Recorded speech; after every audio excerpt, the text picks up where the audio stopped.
காளானை யாரெல்லாம் சாப்பிடக்கூடாது? காளான் சத்தான பொருளாக இருந்தாலும் அதனை அனைவரும் சாப்பிட்டு வர முடியாது. வீடியோக்குள்ளே போகிறதுக்கு முன்னாடி நீங்கள் நம்ம சேனலும் சப்ஸ்கிரைப் பண்ணாமல் இருந்தீங்கன்னா மறக்காமல் சப்ஸ்கிரைப் பண்ணிக்கோங்க. காளான் எளிதில் ஜீரணம் ஆவதோடு மட்டுமல்லாமல் மலச்சிக்கலை தீர்க்கும் தன்மை கொண்டது. அது மட்டுமில்லாமல் காளான் இரத்தத்தில் கலந்துள்ள அதிகப்படியான கொழுப்பை கரைத்து இரத்தத்தை சுத்தப்படுத்தும் தன்மை கொண்டது. உயர் இரத்த அழுத்தம் மற்றும் இரத்த நாளங்களின் உட்பரப்பில் உண்டாகும் கொழுப்பு அடைப்பை தடுக்கிறது. காளான் தாய்ப்பாலை வற்ற வைக்கும் தன்மை கொண்டது. எனவே பாலூட்டும் பெண்கள் இதை தவிர்ப்பது நல்லது. உடல் எடையை குறைக்க விரும்புபவர்கள் காளானை சாப்பிடக்கூடாது என அறிவுறுத்தப்படுகிறார்கள்.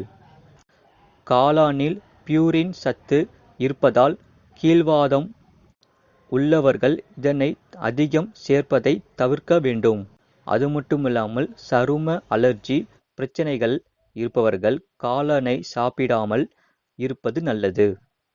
இது போன்ற செய்திகளை உடனுக்குடன் அறிந்து கொள்ள மறக்காமல் சேனலை சப்ஸ்கிரைப் செய்யுங்கள். மற்றவர்கள் தெரியப்படுத்த ஷேர் செய்யுங்கள்.